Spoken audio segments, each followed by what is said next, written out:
So we're going to go over the basic ultrasound scanning technique and scan windows for an abdominal ultrasound today. First, we're going to start with the left lobe of the liver, and to do that we're going to go subxiphoid, and we're going to first sweep all the way out through the left lobe, start to come back. First picture that I usually take is the lateral left lobe. Next picture, we come through more medial, and you're going to start to see the aorta come into the picture here. This is my next picture. Still sweeping more medially, you're going to start to see the IVC, and you'll see the caudate lobe. And we usually put color on the IVC just to make sure that it fills completely. This is our last picture of the sagittal left lobe here. From here we're going to start to come into the right lobe of the liver. And for that, I kind of follow this rib down a little bit.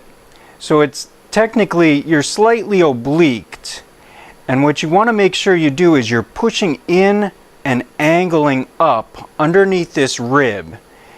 And what I do is I start at the dome of the right lobe and then take sequential pictures as we come down. So the first picture I get of the right lobe is just the parenchyma. You're above all the hepatic veins and portal veins. And then as you come down, you're going to start to see the hepatic veins come into view. The walls of the hepatic veins are less echogenic than the portals, and that's usually a good tip-off that you're seeing the hepatic veins. Besides that, you can also see them obviously go directly into the IVC. And then that's my second picture of the right lobe. The third picture of the right lobe you're going to take with the portal veins. If you were looking for any ductal dilatation, this is where you would see that, at the level of the portal system.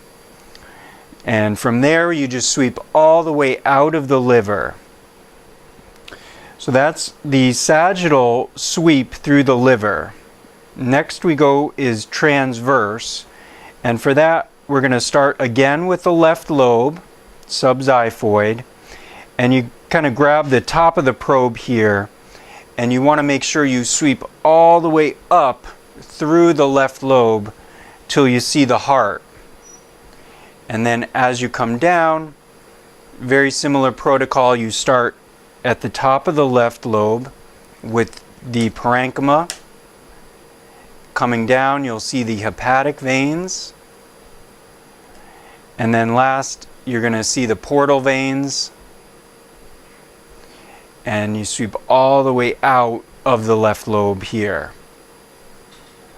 You want to make sure you're sweeping through every organ, because if you don't sweep, you probably miss some anatomy and possibly some pathology too. So now from the left lobe, which is right here, you're going to angle slightly over and you should see the right lobe come into view.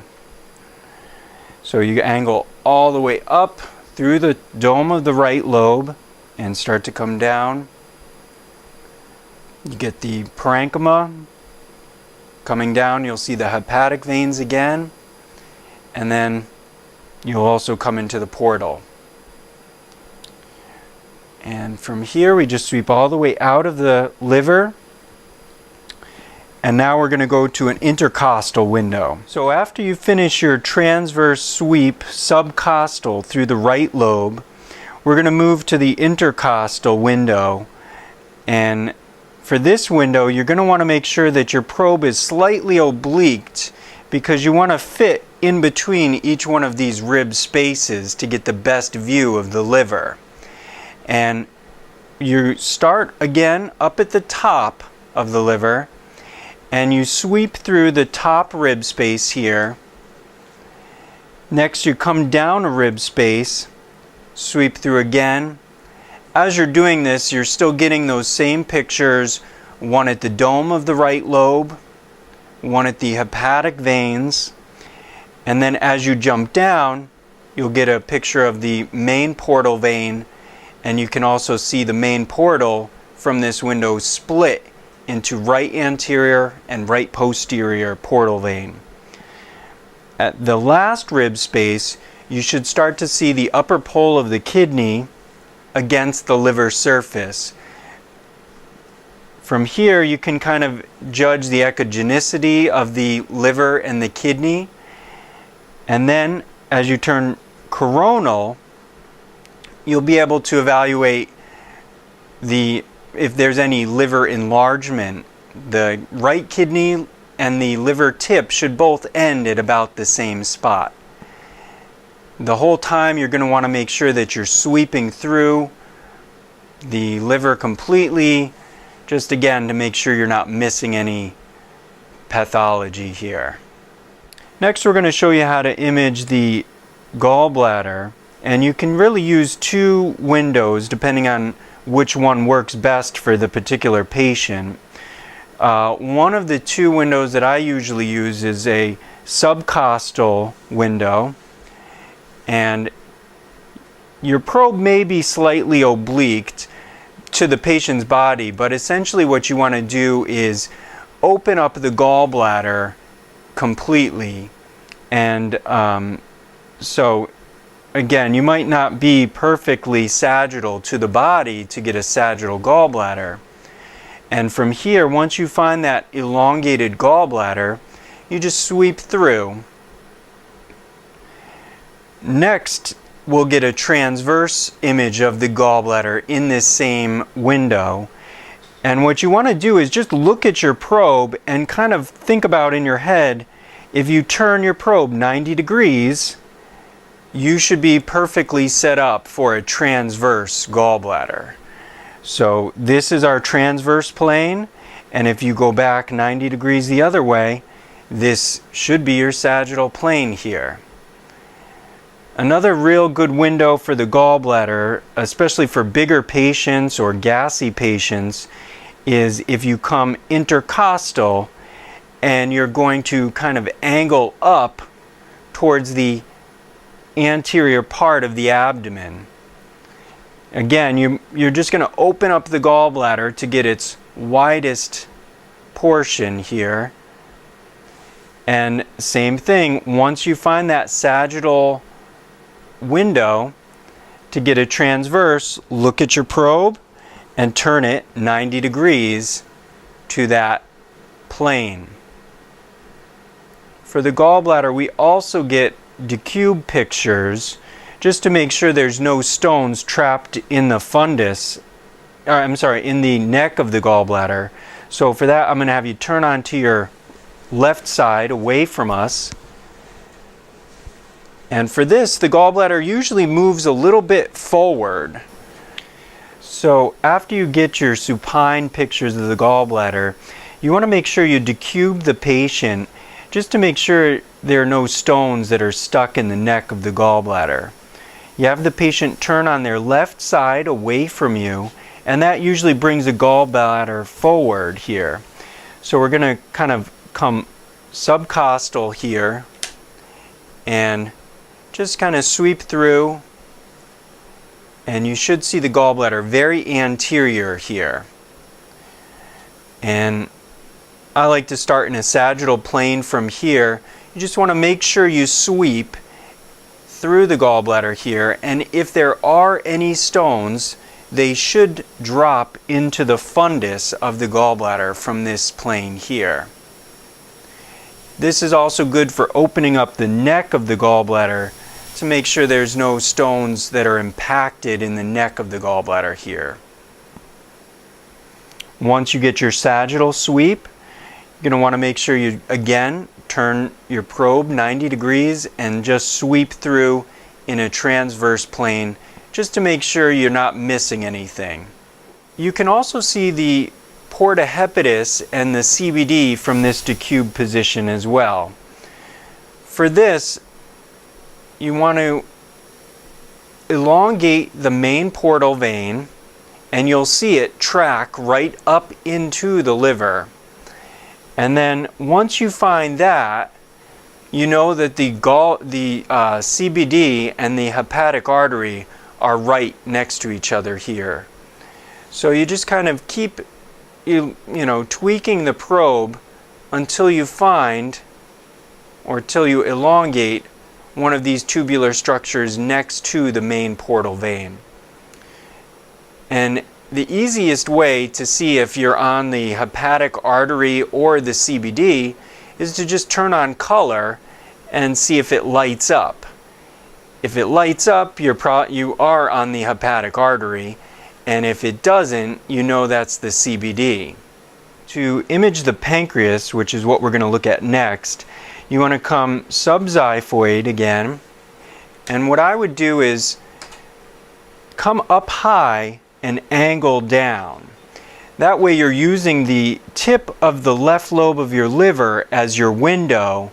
Instead of coming down low and angling up, you're going to use bowel, which is never a good scan window in ultrasound. So we're going to come up high, angle down, and the other key is you want to oblique your transducer slightly counterclockwise. This will set you up for a nice sagittal pancreas image. And if you look on this image here, you want to just see that splenic vein is a good landmark to let you know that you are very close to, if not exactly on, your pancreas. And like every organ, you need to sweep through. If you just see the splenic vein and you take pictures here, you can miss other pathology in the pancreas. And we'll also try to look at the head and uncinate process here all the way down to the tail of the pancreas. Most patients, you probably won't be able to see the entire tail of the pancreas just because it kind of dives deep from this position here. When you're looking at the pancreas, you want to look for certain structures in the pancreas as well. One of the structures that we can look for is the pancreatic duct, and that runs right through the body of the pancreas, throughout the entire length of the pancreas, let's say. And you can look here. A lot of patients, you will be able to see the pancreatic duct, and we usually use 2 millimeters as a cutoff for our normal pancreatic duct measurement. If you angle towards the patient's right side here, you'll be able to see the head and uncinate process of the pancreas. If the patient is a good scan, you'll may be able to see the gastroduodenal artery, or GDA, in the anterior head of the pancreas. And then in the posterior head of the pancreas, you'll probably be able to see the CBD if the patient is a good scan. All right, and if you find the CBD, you can also turn sagittal to the CBD from this position and elongate it as it goes into the liver. If you do see anything in the pancreas also, you could get transverse images of the pancreas, which for that your probe will be in a sagittal plane to the patient's body. As you sweep through the pancreas in a sagittal plane, you can use other structures as your landmarks to know where exactly you are within the pancreas. So a good rule of thumb is if you're seeing the aorta posterior to the pancreas, you're in the pancreatic body. And as you sweep more towards the patient's right side, when you see the IVC, you know you're in the pancreatic head or around the pancreatic head part. And as you sweep through, you can just evaluate the pancreas in a transverse plane here. So to image the spleen, you're going to come to the patient's left side, and again, you're going to want to make sure you're scanning right in this rib space here. So your probe is going to be slightly obliqued. And once you find that rib space, you'll feel the probe drop down into it. And from here, you just want to make sure you're sweeping through that entire rib space. For the spleen, we usually measure, once you get to the maximal dimension of the spleen, we usually measure the length of the spleen in this window here.